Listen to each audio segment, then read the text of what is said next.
Hola, ¿qué tal? ¿Cómo están? Bienvenidos una vez más a Sin Duda Hashtag Asesórate a través de 98.5 del FM en el Heraldo Radio. Mi nombre es Daniel Bouchan y como cada miércoles vamos a platicar sobre temas de negocios, temas empresariales, sobre hunting, reclutamiento y demás. De la mano de nuestros expertos y de nuestro asesor de negocios al cual doy la bienvenida, Fidel Camarillo, vicepresidente del Consejo de Garrido Lecona. ¿Cómo te encuentras, Fidel? ¿Qué tal, Daniel? Muy buenas noches, todo muy bien. Muchas gracias. Ya estamos llegando a la mitad del año, Estamos casi por iniciar junio y hemos hablado de muchos temas. La verdad es que hemos hablado de tantos temas, pero vale la pena recalcar temas como hunting, que hoy en día... Sí, se está yendo como agua este año. No sé si afortunadamente o desafortunadamente, pero pues ahí va. Ahí va. Ya estamos arañando el medio año. Esa es la realidad, pues que hay que aprovecharlo. Y creo que de los temas que de repente como empresario, como director de alguna empresa... no vemos es el tema de la contratación de personal, ¿no? El tema de hunting, como se le llama en el argot. Creo que son temas importantes porque eso te puede llevar a tener costos altos o... ¿Por qué? ¿Por qué digo costos altos? Porque si contratas a alguien que no es el adecuado, vas a invertir, vas a pagar y al final vas a tener que buscar a alguien más. Creo que esa es la clave de valorar el tema de reclutamiento o de hunting. ¿Y por qué se vuelve tan importante esta parte? Sí, después de tanto rush que hemos tenido en estos 5 meses de cumplimiento, de fiscal y demás, vale la pena también tocar ciertos temas que le interesan al empresario. Y este tema de hunting, pues es muy interesante. Y vamos a platicar justamente de los mitos y realidades detrás de este término. Y nos va a platicar de esto Laura Guerra, asociada de GL Working, la cual le damos la bienvenida. Muchas gracias. ¿Cómo estás, Lau? Muy bien. ¿Y tú, Dani? Gracias por acompañarnos. Ya tenía un ratito que no nos acompañabas, pero... Aquí estamos de vuelta. Perfecto. Pues hay mucho de qué hablar sobre pero me gustaría primero iniciando con lo básico. ¿Qué es el hunting? Mira, el hunting es una búsqueda activa.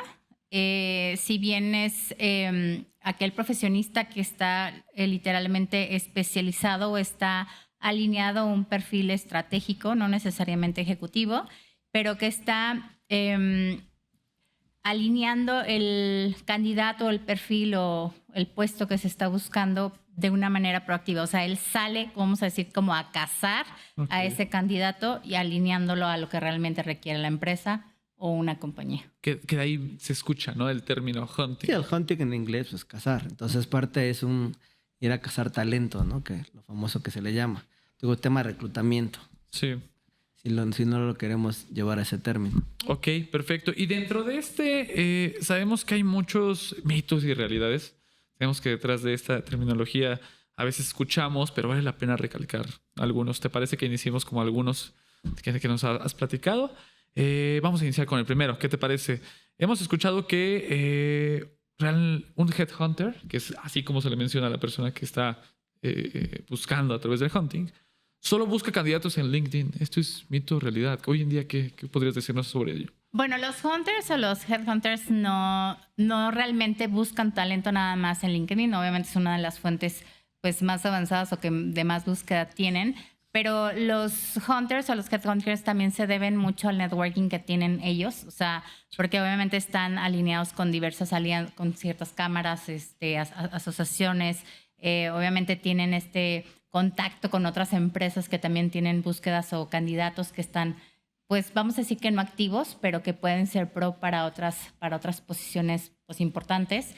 Ellos también tienen una base de datos muy completa, muy amplia de candidatos que saben que pueden estar acompañando en ciertas búsquedas o en ciertas posiciones que se van alineando. Y obviamente pues LinkedIn sí es una de ellas, obviamente los portales también, pero más que tenerlos como un portal como tal, es de búsqueda de esa posición especializada. O sea, acuérdate que el hunter sale a buscar a esa posición. Pero a ver, yo creo que sí es importante, Laura, que nos ayudes a aclarar. A ver, el tema del headhunter, yo entiendo, a lo mejor es algo que no he entendido bien o no estás de acuerdo. Uh-huh. El tema del headhunter va para ciertas posiciones en particular. O sea, no te busca un auxiliar, un junior, un staff. O sea, entiendo que el headhunter es de gerenciales para arriba o incluso direcciones. Bueno, ese es otro mito también, que nada más es como para posiciones ejecutivas. Digo, sí, obviamente sí son para posiciones muy especializadas que técnicamente tienen como un matiz diferente que lo administrativo o operativo, como ahí sí es la diferencia. El reclutamiento tradicional es búsquedas activas, ahora sí que digamos que las postulan, salen 1000 voluntarios y bueno, pues ahí van haciendo esa búsqueda o reclutamiento tradicional. En el Hunter, o lo que comentabas, sí son posiciones, sí altas, sí ejecutivas, sí directores, pero también son posiciones muy estratégicas en ciertas empresas que, vamos a decir, son especializadas y por eso se utilizan a estos externos o a estos hunters para estas búsquedas. Digamos que puede ser, yo lo veo como tal vez un funnel en el cual pues vas filtrando y depende de la especialización de la persona. Puede ser, ¿sabes qué? Quiero una persona que tenga 30 años, que sea mujer, que estudie esto, que hable esto, entonces depende de la especialización entonces, ¿no? ¿A eso te refieres? Sí, de los potenciales, o sea, de las características como de la posición que se requiere y que a veces como vamos cerrando mucho la brecha a los candidatos y ahí es donde realmente se requiere pues un hunter especializado o que tenga cierta rama de búsqueda, porque también hay categorías de hunters específicos para IT, para ciertos sectores o para ciertas industrias, y eso va haciendo más una búsqueda más asertiva. Ok, perfecto. Sí, yo creo que el tema, y fíjate que es muy curioso cómo entiendo que se manejan los headhunters, porque he tenido varios amigos y compañeros que incluso teniendo trabajo los llegan a buscar. Ok. Dicen, oye, hay esta posición que creo que tú tienes el perfil. Digo, no sé si estás muy a gusto en tu trabajo, ¿no? En tu actual trabajo. Y muchas veces es la manera de cazar al talento, ¿eh? No les interesa muchas veces que estén muy a gusto donde están. Sí. Pero si llegan y es una posición interesante, una empresa importante y me imagino que monetariamente les va mejor, sí la piensan muchos de ellos y yo entiendo que muchos así se empiezan a robar los talentos. Sí, de hecho sí, el hunter es lo que hace, o sea, persuade, conquista de este nuevo proyecto, este nuevo rol, porque realmente eso es lo que hace, es caza, o sea, como que enamora de esta nueva posición, pero el hunter sí tiene que tener mucha información de back para poder hacer estas búsquedas y este candidato que probablemente no esté activo porque realmente buscan gente que es más pasiva, o sea, que no necesariamente está en una búsqueda constante, esos son los hunters como tal. Ok, perfecto. Ese es un buen punto. La verdad es que pareciera que solamente es para las personas que están esperando, pero hay puestos que podrías contratar específicamente. Ok. Va de la mano con otro mito de realidad que sí me valdría la pena recalcar. ¿El hunting es muy caro? Realmente no, como decía Fidel hace unos momentos, o sea, el hunting realmente como son posiciones especializadas, pues obviamente si colocas cualquier candidato que no está alineado a ese perfil o que sea tan especializado como lo buscas y pones a esa persona, pues te sale mucho más caro contratar a una persona que no tiene ese potencial o esos valores o esa alineación a la cultura de la empresa. Sí. Y a lo mejor pues sí contratar a alguien especializado a pues poner a cualquier persona que lo realice. Entonces a veces el gastar un poco en un hunter, pero que sabes que va a colocar el perfil que estás buscando y lo más alineado posible y que obviamente ese retorno sea rápido, es mejor y pues realmente no es tan caro como pensamos. Porque ¿no? es una... Lo veo hasta como una herramienta estratégica, ¿no? Para contratar, porque el estar dando de baja, de alta y los periodos de prueba, ¿no? A veces son un poco complicados. Yo fíjate cuál es el tema importante. Muchas empresas tienen sus departamentos de recursos humanos, incluso de reclutamiento dentro de la empresa. Pero es tanto la carga de trabajo que llegan a tener estas mismas que no les da tiempo de hacer ese trabajo especializado, déjame decirlo. Aunque ellos sí tienen a lo mejor ciertos especialistas dentro de su área, pero sin embargo no tienen esa experiencia o esa información o esa base de datos que estos headhunters que se encargan de esto y que tienen ya esa búsqueda, e incluso digo, con gente que pasiva, que actualmente tiene trabajo, lo llegan a tener ya como ahí dentro de sus files, dentro de su almacén de candidatos. Creo que eso te da una diferencia.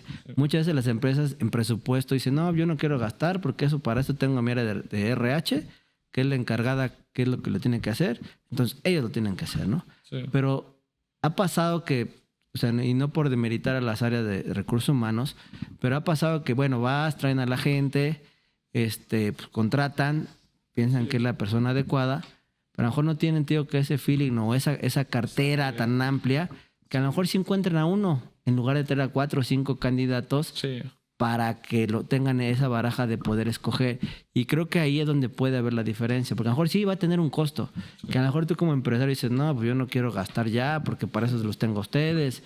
Pero si valoras esa parte en el cual, en lugar de tener uno, a lo mejor te vas a poner 4 o 5 candidatos de muy buena calidad y tú vas a tener la oportunidad de tomar la decisión y de escoger, e incluso muchas veces, si no te funciona, hasta te dan la opción de volverte a mandar más. O sea, tienes esa información, entonces creo que sí se vale la pena valorarlo, porque puede parecer, hijo, sí tengo un desembolso adicional, tengo que sacar ahí para pagar al headhunter, sí hay que darle tienen que cobrar por su trabajo que hacen, pero al final, cuando el candidato sí funciona y se queda en tu compañía, a lo mejor por mucho tiempo, pues ahí ves la recompensa. Totalmente. Creo que es importante eso, porque yo creo que muchas veces lo que pasa es que las empresas, por querer hacerlo de manera interna, pudieran fallar. O sea, y no siempre. A lo mejor le pueden atinar y les fue bien y qué padre.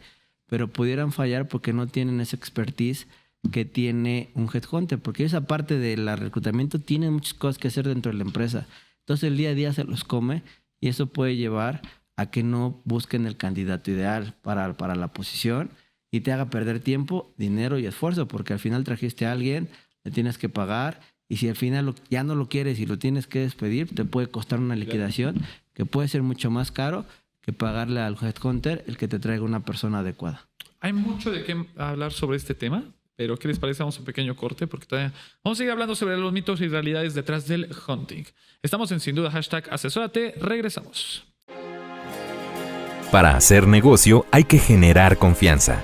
En GL Auditoría analizamos y nos aseguramos que la información financiera de tu empresa genere confianza y tranquilidad para tus clientes, socios, autoridades e instituciones financieras, entre otros. GL Auditoría. Preservamos tu patrimonio. www.glauditoria.com. Estamos de vuelta en Sin Duda #asesórate a través de 98.5 del FM en el Heraldo Radio. Estamos platicando con Laura Guerra, asociada de Heliworking, sobre los mitos y realidades detrás del hunting. Ya nos platicaste algunos que son bastante interesantes, pero hay mucho de qué hablar y detrás de cámaras estamos platicando sobre uno que vale la pena recalcar. ¿Contratar a un headhunter acelera el proceso? Mira, no necesariamente. Acuérdate que el hunter es un profesional que busca posiciones especializadas. Entonces, no necesariamente el que tengas una base de datos, que tengas un networking bueno o interesante, pues va a ser una búsqueda o vamos a decir una actualización de la información de los candidatos que tiene rápido. O sea, obviamente hay que salir a cazar, saber que están interesados, venderles esa posición y pues toman tiempo, ¿no? El tema del hunter no es canalizar 10,000 candidatos, sino acotar la lista de candidatos y que sean los más alineados a esa posición especializada. Entonces, probablemente no te van a mandar candidatos rápido, sino de calidad en a lo mejor un plazo no tan corto como un reclutamiento masivo en una operación normal de recursos humanos o atracción de talento, pero el hunter sí tendrá que estar muy alineado en que sean candidatos de calidad, a lo mejor menos, pero sí, digamos, con mejor potencial, más alineado a la cultura del negocio o de la empresa. Y bueno, no necesariamente es así. La realidad es que debería de estar alineado más a la calidad del candidato que a la rapidez por cubrirla. Ok, aquí digamos que, entiendo que sí es importante el tiempo. Claro.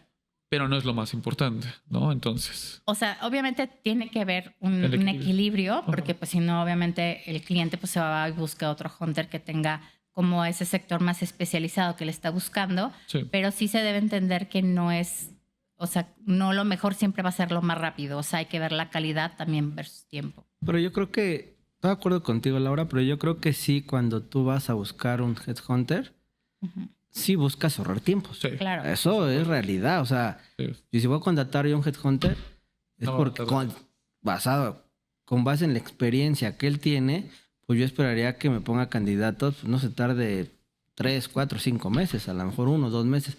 Entiendo el punto que puede ser tema especializado, pero lo que buscaría alguna empresa al buscar un headhunter sí, a lo mejor tener esa asertividad con el candidato, que es importante, pero también sí el tema de que sea lo más rápido posible, porque a ti te urge la posición. Sí. O sea, creo que eso, o sea, sí o sí, siempre va a ser... O sea, entiendo el punto de que a lo mejor no lo rápido te da la calidad, pero creo que cuando tú contratas a un headhunter, sí buscas que sea eficiente en los dos temas, tanto en calidad como en tiempo. Realmente. O sea, para mí yo creo que sí es lo que buscaría una empresa si decide contratar a un headhunter, en que este sea eficiente en tiempos y eficiente en calidad, por supuesto. Perfecto. Lau, ¿el proceso termina cuando el candidato firma? Es decir, un headhunter es como, bueno, aquí te da tu perfil, adiós, o ¿cómo se maneja? No, mira, normalmente los hunters tienen un acompañamiento en el proceso. Obviamente un buen hunter, pues obviamente negocia muy bien el tema del cierre del candidato y que obviamente firme el contrato y se incorpora a la cultura de la empresa, pero él tiene que hacer un acompañamiento después de esa contratación. O sea, tiene que ver cómo sigue, cómo se siente, seguir interactuando con ese candidato, con ese colaborador de la compañía y obviamente el seguimiento también con la empresa, ¿no? Normalmente las empresas dan garantías o los hunters dan garantías de 2-3 meses, depende de la posición, y ese acompañamiento sí lo tienen que hacer en esa temporalidad, pues para asegurar que obviamente el talento que se incorporó en esa empresa pues es el idóneo y todavía que exceda más de esos 3 o 4 meses que se tiene como garantía, ¿no? Eso también te da la seguridad que es un hunter pues especializado y que obviamente va a estar siendo eficiente o eficaz también en las colocaciones de otras posiciones similares. Hablas de garantía, Laura. Uh-huh. ¿Qué pasa cuando la persona que se decidió, que se eligió por X o Y circunstancias, al mes ya no quiero estar aquí y se va? ¿El headhunter tiene la obligación de buscar reponerte a esa persona o cómo se maneja normalmente en la práctica esa parte? Normalmente los hunters o las empresas especializadas para la colocación de talento tienen temporalidades de garantías o vaya la garantía de servicio o de colocación de talento. Como les decía, normalmente son de 2 a 4 meses estas garantías, depende de la posición y de qué tan especializado esté. Y por eso es este acompañamiento que decíamos ahorita, o sea, para saber cómo se siente el candidato. Normalmente los primeros 15 días son los más importantes en la transición de un nuevo colaborador en cualquier empresa. Y cuando no estás acompañándolo, probablemente él se salga al mes o 2 meses, como bien dices. Entonces, hay que cuidar muy bien en esos primeros 15 días para que haga el brinco del 2 al 3 y que obviamente ese acompañamiento pues, no se deje porque ya cerraste la garantía, sino porque te interesa continuar tanto con el candidato como con el cliente o la empresa que tengas o asesores, ¿no? Okay. Pero sí se tienen normalmente unas garantías de 2 a 4 meses y normalmente los hunters reponen esa sustitución con otras ternas o hasta que se cubra nuevamente la posición. Surgió una duda.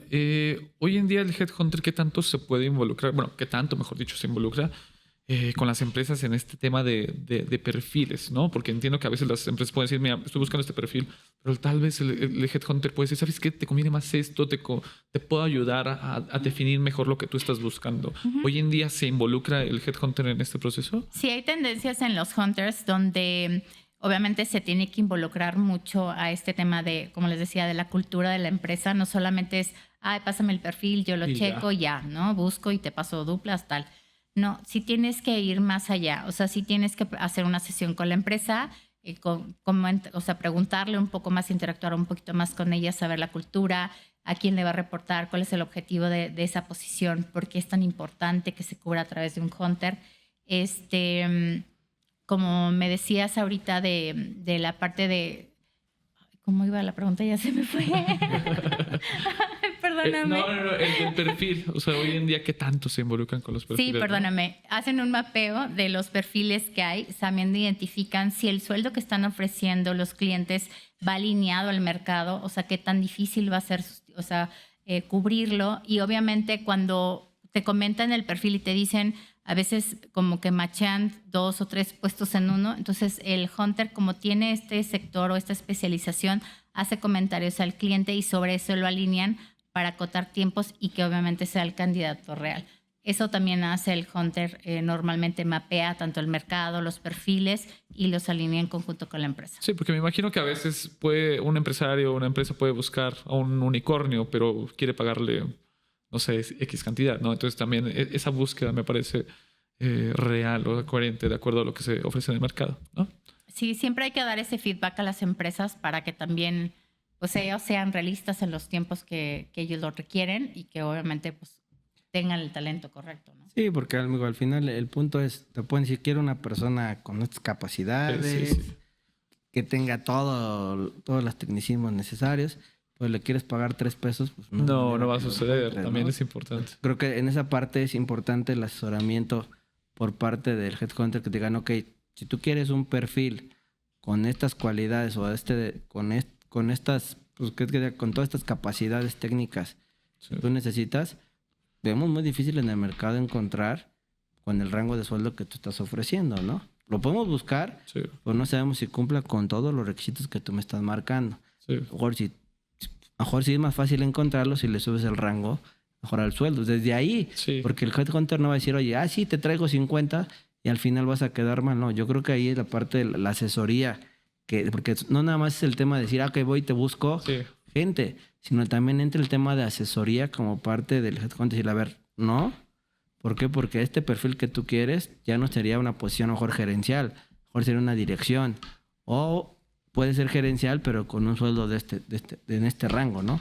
No con lo que tú le quieres pagar. O sea, son de los temas que, digo, yo entendería que un headhunter no hace el tema de decir, sí, voy a la gente que tú me digas. No. O sea, también entra la habilidad, a ver, si tú quieres que tenga toda esta capacidad técnica, de estos estudios, todo eso, sí lo podemos encontrar, sí hay, pero te va a costar. Exacto. O si le bajas tu perfil, que para el desempeño que tú quieres a lo mejor no es tan necesario todas estas cualidades o capacidades, te puede funcionar, a lo mejor sí logramos lo que tú necesitas. Pero ahí esa es la comunicación que tú tengas con la empresa, con la EA, para efectos de poderlo asesorar de una manera adecuada. Sí, porque al final muchos parecieran como que un headhunter o pensarán que es, le paso el perfil y ya él se arregla. No, pero creo que es importante también este acompañamiento, esta asesoría, ¿no? Entonces, es un gran punto. Lau, nos queda un poquito menos de 2 minutos. ¿Cuál sería tu recomendación final sobre este tema? Seguro te vamos a volver a invitar para hablar de hunting, pero ¿cómo cerrarías este bloque?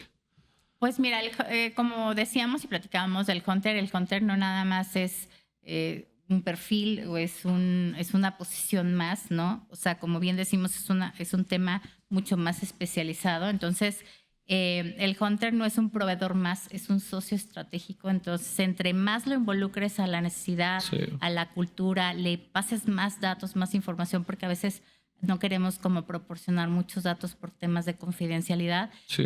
Yo creo que entre más audemos en esto, más los hunters vamos a poder llegar a los candidatos correctos o alinearlos más rápido a las empresas. Me gustó mucho socio estratégico.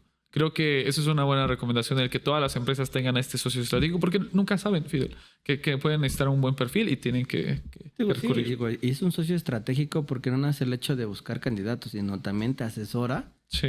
cuál es la línea o el perfil que a lo mejor tú realmente necesitas. Conociendo tu negocio, Claro. una vez que tú platiques de cultura. qué te tratas, qué vienen tus valores y todo lo que tú necesitas, creo que ahí no nada más, si te traigo 20, sino de ahí te pueden asesorar para traerte la mejor persona, el mejor perfil. Perfecto. Pues Lau, muchas gracias por habernos acompañado. Te esperamos pronto para seguir hablando de temas relacionados con hunting, servicios especializados y demás. Nos vemos el próximo. Claro que sí. Gracias por acompañarnos. Muchas gracias, Laura. Estamos de vuelta. Seguimos hablando sobre ciertos temas empresariales. Estamos en Sin Duda #asesórate. Regresamos.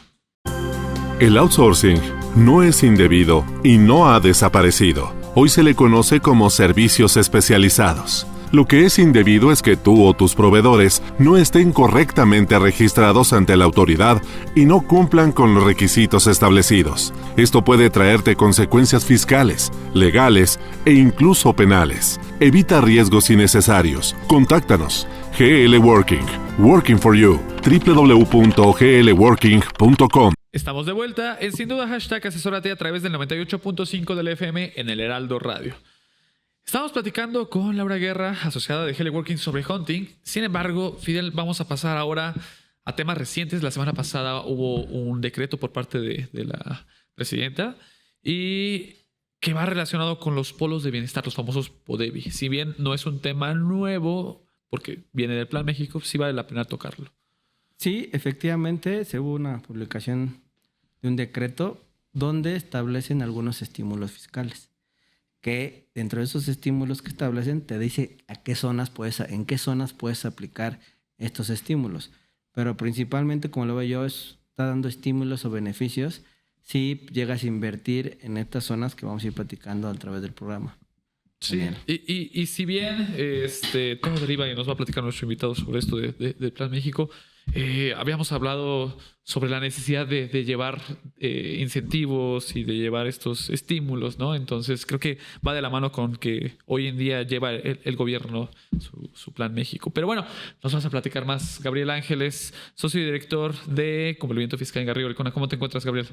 Todo muy bien, Dani. Todo muy bien, Fidel. Muchas gracias. Buenas noches. Después de haberte invitado tanto tiempo que nos acompañaste, creo que se desgastó un poco la garganta, pero... Ya traigo de hombro así. Gracias por acompañarnos para platicar sobre este tema. La verdad es que es muy importante y más para las empresas que quieran invertir en nuevas áreas, ¿no? Pero bueno. Sí, la verdad es que es un nuevo programa, como bien decías, Fidel. Y déjenme ponerlo así, fue algo que desde que se planteó fue a petición de muchos contribuyentes el que ahora sí hubiese algún tipo de estímulo. Esto que vemos hoy, este nuevo decreto que justo comentabas ahorita, Dani, ya es, déjenme ponerlo así, la tercera ronda de distintos decretos que ha dado el gobierno a nivel federal. Y que no queda ahí, porque también hay esfuerzos locales ya muy focalizados. Por ejemplo, que en su momento nació a toda la franja del Istmo de Tehuantepec. Sí. Que ese fue el primer decreto que se dio. Okay. Después, que fue parte de todo este bloque productivo que quiso hacer desde la administración anterior, donde incluyeron al Tren Maya. Entiéndase toda la zona de Yucatán, Campeche, Quintana Roo. Y justo lo que buscaba era dar este tipo de estímulos muy puntuales, muy específicos. Y comenzamos entonces con la zona del Istmo, ¿no? Ese fue el primero que se publicó. ¿Cuál fue el segundo? El segundo precisamente fue toda la zona del Tren Maya. Uh-huh. Y que lo que busca precisamente es que toda la franja que atraviesa el tren genere un corredor económico. Okay. Que por ahí fue algo que la administración, tanto la anterior como esta nueva, ha estado tratando de llevar y de tener muy en boga por obvias razones, ¿no? La inversión fue muy fuerte para todo el proyecto del Tren Maya y hay que seguirle dando esa difusión. Y de hecho el año pasado, si bien recuerdo, emitieron hasta ciertos estímulos ya en Mérida, ¿no? Que fue muy, muy llamado este tema, que también, digo, ciertos requisitos y ciertas situaciones, pero comenzaron a haber estímulos. Entonces, esa es, digamos, que la segunda ronda. La semana pasada se publicó entonces la tercera ronda. ¿En qué consiste? Correcto. Ya ahora con esta nueva ronda, lo que está haciendo o lo que se busca es incluir a nuevas zonas. Y comienzan a sonar buenas noticias porque ya empiezan a haber zonas conurbadas del centro del país. Ejemplo, ya hay algunos municipios del Estado de México que son buenos, eso son muy buenas noticias porque también son franjas que hoy en día tienen una fuerte actividad en materia de bodegas, de empresas transformadoras, sí, y que además tienen ya una infraestructura importante. Entiéndase que existen los circuitos mexiquenses, en las carreteras, todos los tramos carreteros que hay alrededor también están teniendo una fuerte, sí, un fomento importante por parte del gobierno. No, y la verdad es que pareciera que siempre vemos estímulos en áreas de la República Mexicana que están alejadas, pero es buena noticia el hecho de que ya comience la zona centro se comience un poquito a expandir, ¿no? Y más cuando sabemos que los que vivimos aquí en la Ciudad de México y zona metropolitana, pues ya no cabemos, ¿no? El hecho de que comience a crecer también o comience a desarrollarse ciertas áreas es un beneficio. Pero yo lo que creo que están buscando es fortalecer, sí, esas, ya sea en el Estado de México, esos municipios, sí, que a lo mejor en gente son muy importantes, ¿no? O sea, no a lo mejor no económicamente, desafortunadamente, pero a lo mejor a nivel población, pues quieren ver la manera de aportar algo hacia la sociedad a través de estos estímulos para que el empresario, pues creo que se anime a invertir, porque tampoco es tan sencillo, ¿no? Digo, como decía Gabriel, creo que ha ayudado mucho el tema de las carreteras, el circuito mexiquense, que te ayuda a poderte mover de una mejor manera. Pero creo que lo importante de esto, porque bueno, ahorita vamos a comentar algunos, o Gabriel nos va a comentar algunos de los lugares donde van a entrar o donde entró este beneficio que se tiene, pues creo que es para eso, porque no le veo otra. Sí, sí. No, totalmente. Y además, digo, también se incluyen a otros municipios. Ejemplo, en Sinaloa se incluyeron varios de toda esta franja pesquera que tiene una alta producción, por ejemplo, de camarón y de pesca directa, toda la zona de Topolobampo. Se incluye, por ejemplo, también la zona de Veracruz, que también es altamente en la parte pesquera, está por ahí Tuxpan. Es decir, hay muchos municipios que ya están como muy focalizados por la autoridad y que lo que hizo fue hacer un análisis global, como bien decías, Fidel, de la necesidad de empleo de la población y a través de estos estímulos justo busca eso. Oye, ven, invierte, yo te doy estos beneficios y además también ya hay algunos bloques de los municipios puntualmente que, insisto, también están dando esto. Tú comentabas hace rato, Dani, de algunos que se dieron ya en la zona del Tren Maya. Ahí puntualmente, sí el gobierno local también dijo, oye, a ver, ya te dieron un estímulo federal y también yo te voy a condonar, bueno, entiéndase en el buen sentido de no me pagues, sí, porque, sí, ojo, no es una condonación per se, de no me pagues el 2% sobre nómina, ¿no? Por ejemplo, oye, las descargas de drenaje o de agua, te doy facilidades para que no tengas que hacer un desembolso importante en tema de flujos. Es decir, como que sí hay varias, trata de hacer un círculo completo, pero aún así hay que estudiarlo bien. Sí, no, y más por un tema de infraestructura. Bien mencionaban que aquí en la zona metropolitana, en la zona conurbada, tenemos diferentes autopistas y diferentes circuitos, pero también es un reto en aquellos ciudades o municipios que también no tienen la misma conectividad, tema de agua, tema de electricidad. Entonces creo que se ve bien, hay que ir viendo cómo se maneja, ¿no? Entonces es importante ese punto. Sí, y la verdad es que es una decisión importante. A ver, estamos hablando de proyectos de inversión importantes. Sí. Hoy en día este decreto, bueno, de hecho desde como venían, pero este nuevo que salió, lo que plantea es que son inversiones nuevas de empresas o negocios, ojo, porque también puede ser el negocio per se, que se vengan a estas zonas que les están dando este estímulo y que tengan un proyecto de inversión, que eso es una parte bien interesante. No solo es llego y me pongo. No. Debe de haber un plan estructural perfectamente definido que yo le voy a presentar, en este caso a la Secretaría de Hacienda. La Secretaría de Hacienda lo va a evaluar y me va a decir si es viable para mí ese proyecto. Y luego entonces voy a tener acceso a estos estímulos. Entonces, no es tan transparente, hay que hacer temas ahí administrativos que hay que ir cubriendo y que obviamente parte de lo que yo les diría, la parte toral, la parte central de todo esto es cómo voy a vender yo mi proyecto. Justo platicábamos, oye, ¿cuál va a ser el beneficio que yo voy a llevarle a la población? ¿Voy a crear tantos empleos? ¿Qué voy a hacer?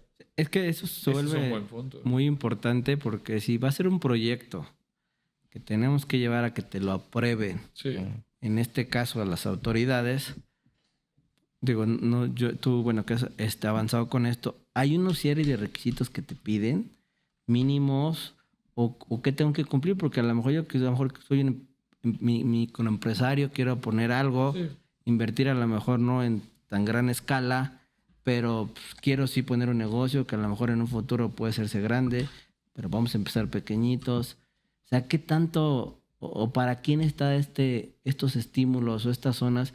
¿A quién están viendo las autoridades que pueda ir y poner o llevar su negocio para esta zona, Gabriel? Sí, no, hay requisitos puntuales. Un poco lo que ha sucedido con estos beneficios es que hay una lista, déjenme ponerlo así, de requisitos que en términos generales va muy enfocado a lo que decías. Están buscando a las MIPYMES, micros, pequeñas y medianas empresas que participen en una cadena productiva. Okay. Entiéndase, esto se mide más o menos con ingresos de hasta 50 millones de pesos, en este caso.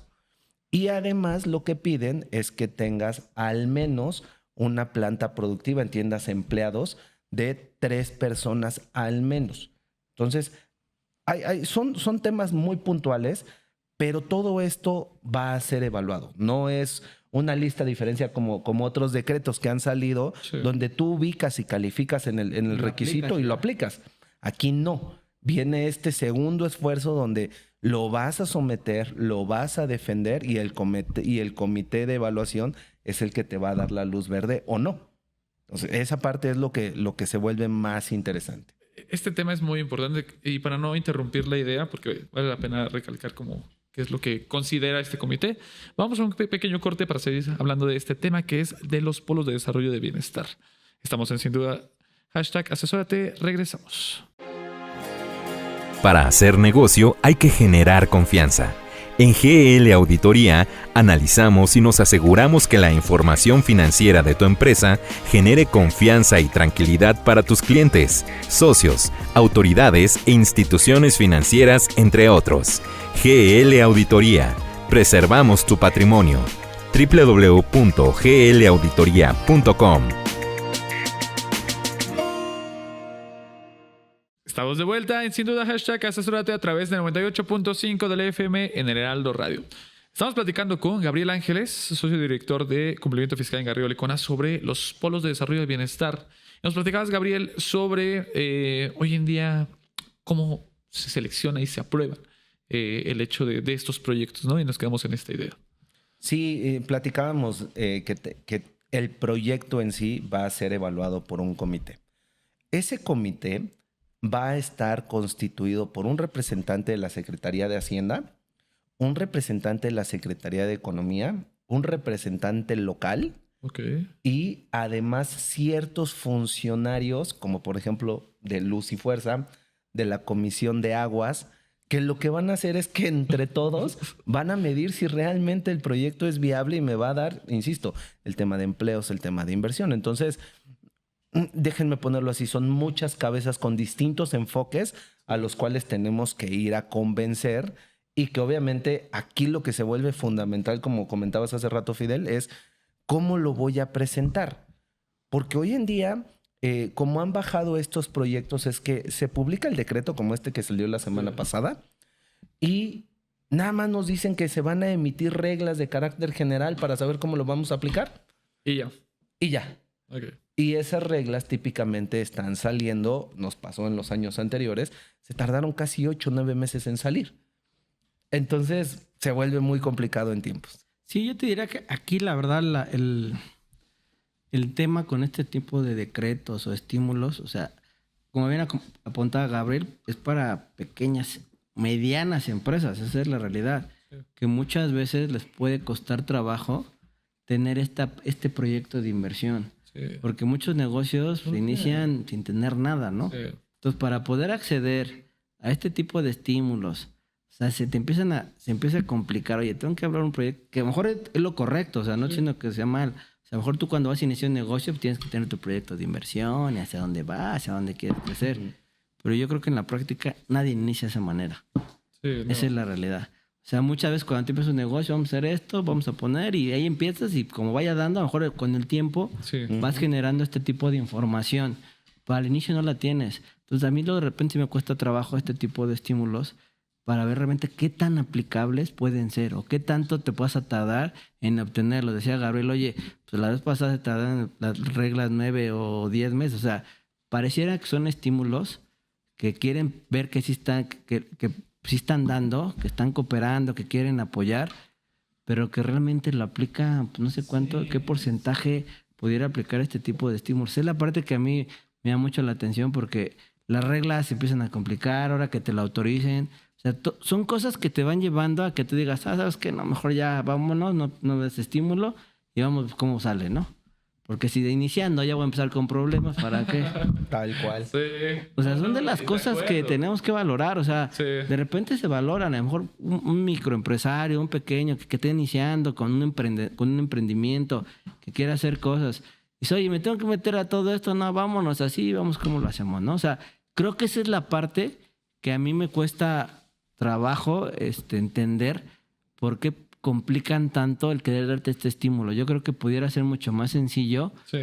cumpliendo ciertas reglas, pero la opción para poderlo aplicar, y creo que eso sí realmente fomentaría la inversión en estos lugares, ¿no? Porque creo que al poner tantos requisitos, sí pudiera inhibir la inversión en esos territorios, ¿eh? Es La verdad. un poquito, ¿no? Y concuerdo totalmente, porque a veces los grandes proyectos sí tienen un plan, pero pues son proyectos que esperan más de 50 millones de ingresos, ¿no? Y el hecho de que te los limiten, pues puede haber como ahí pues una limitante justamente en esta parte, ¿no?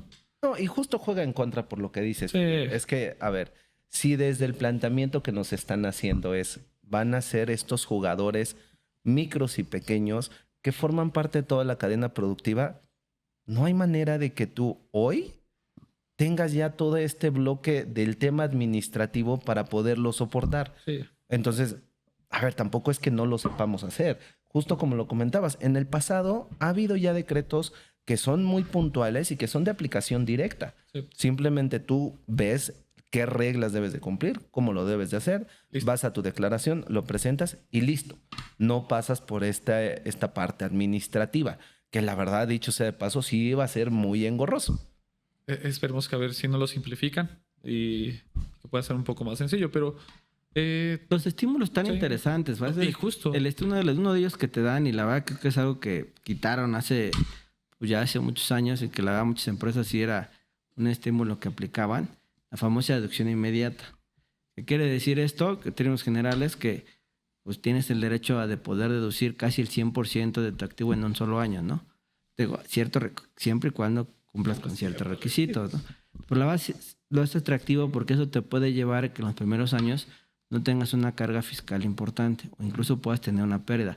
Creo que es lo que busca este estímulo, pero el problema es cómo lo aplico. sí, totalmente. Tal cual.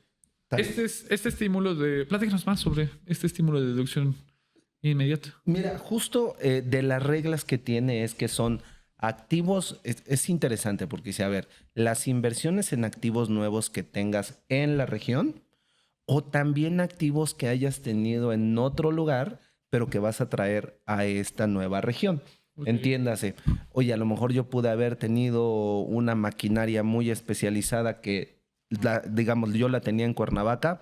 Pues bueno, a lo mejor me la llevo a Tuxpan por la razón que sea prudente, y ya una vez que la pongo ahí, puedo tomar nuevamente esa deducción como nuevo negocio, que Ok, eso es sí, importante. sí. O sea, no... Tiene que ser nueva Sí, la maquinaria. no, Exactamente, exactamente. Entonces, ahí es algo que conviene verlo. Pero tendrías que abrir una nueva razón social Correcto.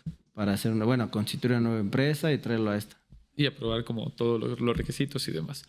¿Qué otros tipos de activos fijos? Digo, porque no son todos, ¿no? O sea, ¿cuáles son como los más característicos? Mira, en términos generales están hablando de maquinarias, infraestructuras, entiéndase naves industriales, todo lo que va adherido al suelo como inversión. Sí. Todo eso es a donde se enfoca el estímulo. Y básicamente lo que te dice es, a ver, todo lo que tú tengas de estas inversiones a partir de 2025 y hasta 2030, lo vas a poder hacer deducible, digamos, en este proceso de deducción acelerada. Todo en el momento en el que lo compras. Es buena noticia, Sí. pero hay que ser también muy estratégicos, porque Sí. en muchas ocasiones, y esto los empresarios lo conocen a la perfección, pues hay años de inversión. Sí. Entonces, el hecho que a mí me dejen, por ejemplo, tener una deducción acelerada en este momento, pues a lo mejor me va a dar una pérdida que no voy a alcanzar a amortizar. Ajá. Entonces hay que ser muy cuidadosos en cómo vamos llevando este tiempo, porque también, dicho sea de paso, la regla general de pérdidas fiscales y su aplicación, pues se mantiene. Digo, son 10 años, pero son proyectos fuertes. Y se acumula la pérdida. Exactamente, exacto. Justo te puede dar ese efecto que a lo mejor en 3 años apenas comienzas a generar utilidades y entonces pues tienes un margen de 2 años en los que puedes seguir aplicando el estímulo, pero a lo mejor ya no te alcanza. Entonces hay que ser cuidadosos, hay que llevarlo bien. Perfecto. ¿Qué otro estímulo hoy en día vale la pena recalcar? Viene un segundo bloque que ha estado muy en los términos de lo que la administración ha estado tratando de dar fomento, que es todo el tema de capacitación y nuevas tecnologías. Es algo que le llaman inversiones o gastos para generar nuevas tecnologías. Así dice el decreto. Entonces, a ver, el primero que son gastos de capacitación está limitado a que sean erogaciones que hacemos en la planta productiva y que su objetivo sea incrementar la capacidad técnica operativa de las personas que colaboran. Ok. ¿De qué estamos hablando? De un símil de lo que era el viejo programa de escuela trabajador, escuela trabajo. Va a ser algo muy similar. Ese es el primero. Y básicamente lo que te dan es una deducción adicional del 25% del monto que tú hayas erogado. Ahí hay algunas reglas que hay que cuidar porque, por ejemplo, para el siguiente año vas a tener que tomar de referencia lo que hayas erogado en este año y así sucesivamente para ejercicios posteriores. Ok, es el 25% adicional. Adicional. Eso vale la pena recalcar. Sí, la verdad es que no viene mal, pero también, nuevamente, hay que ver cuáles eran mis planes. Sí. Hay que ser cuidadosos, ¿no? Y el segundo, que era este que les comentaba, que son los gastos en fomento de tecnología, este también es muy interesante porque lo que dice es que son todas las erogaciones que tú hagas en desarrollar nuevos procesos o tecnologías que sean patentables o registrables. ¿Cómo que puede ser? Oye, a ver, yo tengo mi línea de producción donde a lo mejor utilizo la máquina 1, 2 y 3, pero para generar o llegar al paso de la maquinaria 3, a lo mejor yo necesito hacer algún proceso especial, traer nuevas sustancias, desarrollarlas. Y lo que me dice es que toda esa erogación que yo haga para desarrollar ese nuevo proceso va a ser también deducible o voy a gozar de una deducción adicional también del 25%. Sí suena bien. Pero es que es muy subjetivo, ¿no? Justo. Tal cual. Es que ya empiezas a entrar a esa parte ¿De cómo lo aprieto? Oye, a ver, pues es que puede ser tan simple como o le moví al tornillo media vuelta más y eso para mí ya es un cambio en el proceso, ¿sabes? Sí, totalmente. Sí, el tema de tecnología, de innovación, o sea, como que tú ves la parte que se tiene que revisar para ver qué sí se puede aplicar y qué no. Y más si te lo tienen que aprobar. Vale la pena analizar, porque son buenas noticias, pero digo, hay que hacerlas en realidad, ¿no? Pero No, exacto, yo creo que, a ver, la intención es buena. Lo que se tiene que buscar es la manera más fácil de aplicarlo. Por supuesto. Creo que ahí donde pudiera estar el tema de que sean estímulos que sí pudieran aplicar los contribuyentes al momento de dar algunas facilidades al poder aplicar ese estímulo. Creo que el solicitar la autorización y muchas cosas que ahí es donde pudiera frenarse, es lo que deben de cuidar las autoridades si realmente quieren que esto sí sea un beneficio para las pequeñas y medianas empresas, ¿no? Perfecto. Pues, Gabriel, muchas gracias por habernos acompañado. Se nos acabó el tiempo. Nos vemos próximamente. Esperamos que estés mejor.